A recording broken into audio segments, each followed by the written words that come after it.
우리가 그들을 작별하고 배를 타고 바로 고스로 가서 이튿날 로도에 이르러 거기서부터 바다라로 가서 베니게로 건너가는 배를 만나서 타고 가다가 그브로를 바라보고 이를 왼편에 두고 수리아로 항해하여 두로에서 상륙하니 거기서 배의 짐을 풀려 함이러라. 제자들을 찾아 거기서 이레를 머물더니 그 제자들이 성령의 감동으로 바울더러 예루살렘에 들어가지 말라 하더라. 이 여러 날을 지낸 후 우리가 떠나갈새 그들이 다 그 처자와 함께 성문 밖까지 전송하거늘 우리가 바닷가에서 무릎을 꿇어 기도하고 서로 작별한 후 우리는 배에 오르고 그들은 집으로 돌아가니라. 두로를 떠나 항해를 다 마치고 돌레마이에 이르러 형제들에게 안부를 묻고 그들과 함께 하루를 있다가 이튿날 떠나 가이사라에 이르러 7 집사 중 하나인 전도자 빌립의 집에 들어가서 머무르니라. 그에게 딸 넷이 있으니 처녀로 예언하는 자라. 여러 날 머물러 있더니 아가보라 하는 한 선지자가 유대로부터 내려와 우리에게 와서 바울의 띠를 가져다가 자기 수족을 잡아매고 말하기를 성령이 말씀하시되 예루살렘에서 유대인들이 이같이 이 띠 임자를 결박하여 이방인의 손에 넘겨주리라. 우리가 그 말을 듣고 그곳 사람들과 더불어 바울에게 예루살렘으로 올라가지 말라 권하니 바울이 대답하되 여러분이 어찌하여 울어 내 마음을 상하게 하느냐. 나는 주 예수의 이름을 위하여 결박당할 뿐 아니라 예루살렘에서 죽을 것도 각오하였노라. 그가 권함을 받지 아니하므로 우리가 주의 뜻대로 이루어지이다 하고 그쳤노라. 이 여러 날 후에 여장을 꾸려 예루살렘으로 올라갈새 가이사라의 몇 제자가 함께 가며 한 오랜 제자 그브로 사람 나손을 데리고 가니 이는 우리가 그의 집에 머물려 함이라. 오늘은 주의 뜻대로라는 제목으로 하나님 말씀을 증거하도록 하겠습니다. 바울은 이제 예루살렘을 향해서 본격적으로 여행을 떠납니다. 어제 우리가 살펴봤던 것처럼 에베소 교회 장로님들과 고별 설교를 마친 후에 배를 탑니다. 21장 1절을 보시면 그들을 작별하고 배를 타고 바로 고스로 갑니다. 그리고 이튿날 로도에 이르러 거기서부터 바다라로 갑니다. 그리고 배를 타고 계속 가서 어디로 가느냐? 3절에 보시면 구브로를 바라보고 이를 왼편에 두고 수리아로 항해하여 두로에 상륙합니다. 거기에서 배의 짐을 푸는데요. 4절에 보시면 두로에 있는 예수님을 신실하게 따르는 제자들을 만납니다. 제자들을 찾아 거기서 이레를 머물더니 그 제자들이 성령의 감동을 받습니다. 그리고 바울에게 뭐라고 얘기하죠? 예루살렘에 들어가지 말라라고 권유를 합니다. 왜 그럴까요? 왜 성령의 감동을 받았는데 바울에게 당신은 예루살렘에 가면 안 됩니다라고 만류를 할까요? 왜냐하면 이미 성령께서 바울에게도 하신 말씀이 있습니다.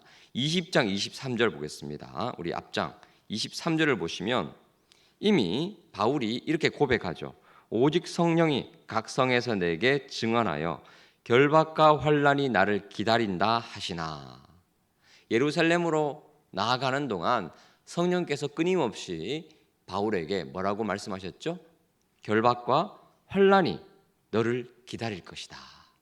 그처럼 지금 두로에 있는 제자들에게도 성령께서 동일하게 말씀을 하셨습니다. 결박과 환난이 바울을 기다릴 것이다. 이렇게 성령의 감동을 받았으니까 이 제자들이 바울을 걱정하는 마음으로 예루살렘으로 나아가지 말라라고 부탁을 합니다. 하지만 예루살렘을 거쳐서 로마로 가고자 하는 바울의 복음의 열정은 누구도 막을 수 없었습니다. 그래서 5절에 보시면 이 여러 날을 지낸 후 우리가 떠나갈새 그들이 다 그 처자와 함께 성문 밖까지 전송합니다.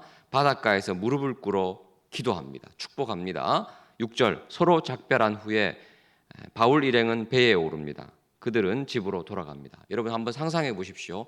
바닷가에서 배 타고 그런 만류에도 불구하고 예루살렘을 향해서 떠나는 바울, 그리고 걱정스러운 마음으로 눈물을 흘리면서 온 처자와 함께 손에 손을 잡고 배웅하는 장면입니다. 아마 많은 눈물을 흘렸을 것입니다. 또 한편으로 복음을 잘 증거하라고 환송을 했을 것입니다. 손을 흔들면서 온 두로에 있는 교회 식구들이 참 복합적인 감정을 가지고 바울을 전송하는 장면. 인간적인 마음과 아쉬움이 컸지만 떠나보낼 수밖에 없었습니다. 자, 이제 장소가 바뀝니다. 7절을 보시면 두로를 떠나 항해를 다 마치고 돌고 돌아서 8절에 보시면 어디에 도착하죠? 가이사라에 도착합니다. 여러분 기억나시죠? 이 가이사라는 이스라엘 본토 맨 서쪽에 있는 항구 도시입니다. 드디어 이스라엘 본토에 도착했습니다. 예루살렘을 점점 가까이 두고 이제 정박을 하고 가이사라에 있는 누구 집에 머물죠? 7 집사 중 하나인 빌립 집사님의 집에 머물게 됩니다. 이 빌립의 딸이 9절에 보시니까 몇 명이 있죠? 4명이 있습니다. 이 4명 다 아버지를 닮아서 성령 충만합니다. 예언을 하는 자매들입니다. 그리고 10절에 보시니까 이 바울이 도착했다는 소식을 아가보가 듣고 이 빌립 집에 도착을 하죠. 이 아가보는 선지자인데요. 이 선지자가 행위 예언을 합니다. 11절입니다. 같이 읽습니다. 시작. 우리에게 와서 바울의 띠를 가져다가 자기 수족을 잡아매고 말하기를 성령이 말씀하시되 예루살렘에서 유대인들이 이같이 이 띠 임자를 결박하여 이방인의 손에 넘겨주리라 하거늘. 아가보 선지자가 나와서 행위를 보여주면서 예언을 합니다. 성령께서 하신 말씀을 그대로 전언하는데 이 아가보는 사도행전 11장 28절에 한번 나왔던 사람입니다. 아가보가 천하에 큰 흉년이 있을 것이다 라고 예언을 했더니 글라우디오 때에 그렇게 되니라 이렇게 기록되어 있습니다. 사도행전 11장에 아가보가 예언을 했던 내용이 그대로 실현됐던 것처럼 지금 21장에서도 예언을 하고 있다. 지금 사도행전이 말하고 있습니다. 아가보의 예언은 확실한 예언이라는 뜻이죠.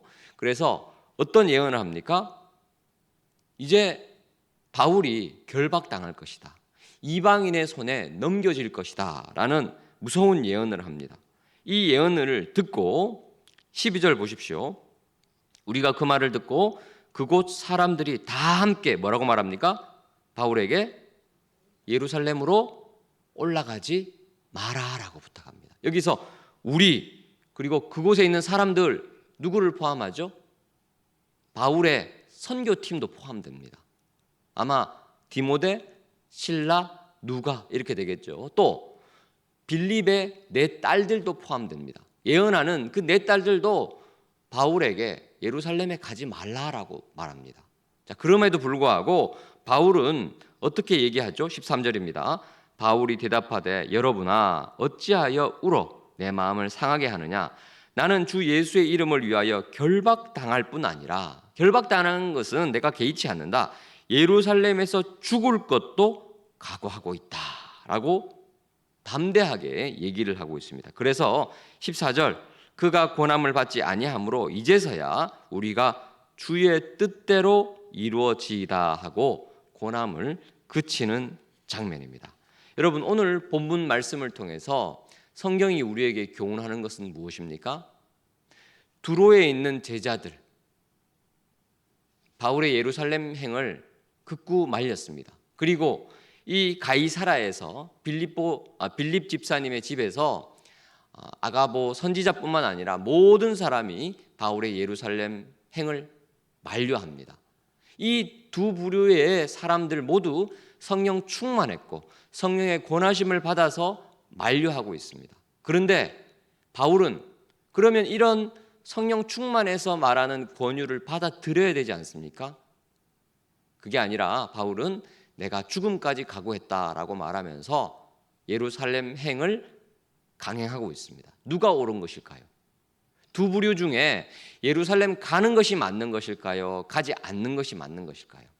우리는 사도행전 이후 본문을 통해서 예루살렘을 향해서 나아가는 바울의 선택이 옳았다는 것을 알게 됩니다.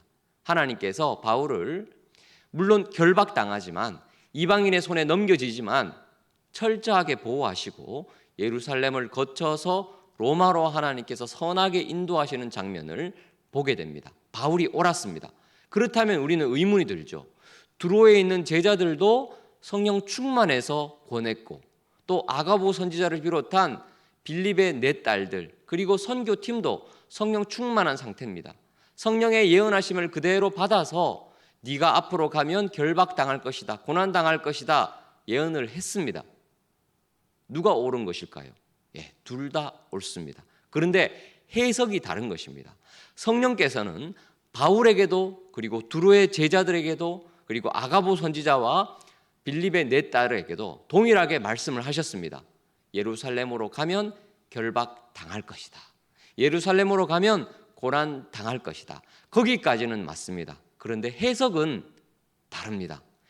해석을 할 때 성령의 예언하심, 성령의 말하게 하심을 해석할 때 인간의 사사로운 감정이 두로의 제자들과 아가보 선지자, 그리고 바울 일행에게 있었다는 것입니다. 바울을 너무 사랑하기 때문에, 바울을 너무 아끼는 감정이 앞서다 보니까 결박당하겠네, 고난당하겠네 라는 걱정이 앞서니까 어떻게 합니까? 예루살렘으로 가지 말라라고 얘기한 것입니다. 결박당해도 불구하고 고난당함에도 불구하고 주님의 뜻은 어디 있습니까? 그것을 각오하라는 것입니다. 그것을 각오하고 예루살렘으로 나아가라는 것입니다. 바울은 잘 알았습니다. 내가 결박당할 것이다, 내가 아픔을 당할 것이다. 하지만 하나님께서 그 결박과 고난과 아픔 가운데서도 복음을 전하기를 원하신다는 사실을 너무나 명확하게 알았기 때문에 죽음까지 각오하고 예루살렘을 향해서 나아가는 것입니다. 이 사실을 이제 바울 주변에 있던 동료들이 드디어 깨닫게 되는 거죠. 그래서 14절 다시 한번 읽어볼까요? 14절입니다. 같이 읽습니다. 시작. 그가 권함을 받지 아니하므로 우리가 주의 뜻대로 이루어지이다 하고 그쳤노라. 드디어 바울의 결단 이후에 동료들은 인간적인 모든 사사로운 감정까지 내려놓고 주님 말씀에 순종하게 됩니다. 주의 뜻대로 이루어지이다. 우리가 주기도문 하면서 늘 고백하지 않습니까?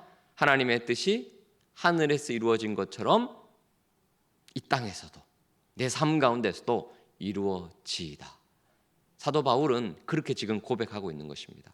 주변에 있는 바울을 너무나 사랑했던 그 동료들이 사사로운 감정까지 다 내려놓고 우리의 뜻이 아니라 하나님의 뜻이 이루어지이다 이렇게 고백했던 것처럼 우리 역시 우리의 삶에 하나님의 뜻이 이루어지는 놀라운 은혜가 있기를 축복합니다. 그렇다고 해서 우리는 바울의 동료들을 쉽게 비난할 수는 없습니다. 예루살렘으로 가지 말라고 만류하는 제자들의 모습 속에서 우리는 무엇을 느낄 수 있습니까? 동료를 진심으로 사랑하고 아끼는 우리 사랑하는 교우들의 모습을 볼 수 있습니다. 이 마음이 아마 바울에게 전달되었을 것입니다. 아무리 하나님의 뜻이라고 하지만 사랑하는 동역자를 고난의 현장으로 등 떠밀어서 쉽게 보낼 수는 없는 노릇입니다. 바울을 만류하는 동료들의 따뜻한 말, 그리고 해안가에서 손을 흔들면서 눈물을 흘리면서 전송하는 그 모습 속에서 아마도 바울은 큰 용기와 위로를 받았을 것입니다. 어쩌면 말리지 않았다면 바울은 더 섭섭할 수 있었을 겁니다. 만류하는 동료들, 그리고 사명을 감당하고자 하는 바울, 이 두 부류 사이에 있는 갈등은 성경학자들이 얘기합니다. 아름다운 갈등이다. 갈등은 갈등인데 너무나 아름다운 훈훈한 갈등이라는 거예요. 이 아름다운 갈등 끝에 하나님께서 두 부류 모두에게 감동을 주셔서 이렇게 고백하는 거죠. 주의 뜻이 이루어질지이다. 건강한 교회, 건강하고 아름답게 부흥하는 교회의 특징은 무엇입니까? 아무리 힘들고 어려워도 주님께 받은 사명이라면 죽음까지 각오하고 순종하고 전진하는 모습이 교회 가운데 보인다는 것입니다. 뿐만 아니라 서로를 위해서 진심으로 사랑하고 아끼고 기도하며 눈물 흘리며 축복해 주는 모습이 늘 서려 있다는 것입니다. 우리 창일교회는 이 두 가지 아름다운 모습이 충만한 복된 교회 공동체 되기를 예수 그리스도의 이름으로 축복합니다. 오늘 말씀을 기억하면서 합심해서 기도하도록 하겠습니다. 하나님, 우리 가운데 주의 사명을 온전히 감당하고자 하는 바울과 같은 마음 부어 주옵소서. 뿐만 아니라 서로를 위해서 진심으로 사랑하고 아끼며 기도하고 축복해 주는 복된 제자들의 모습이 우리 가운데 있게 하여 주옵소서. 주의 이름을 부르고 합심해서 기도합니다.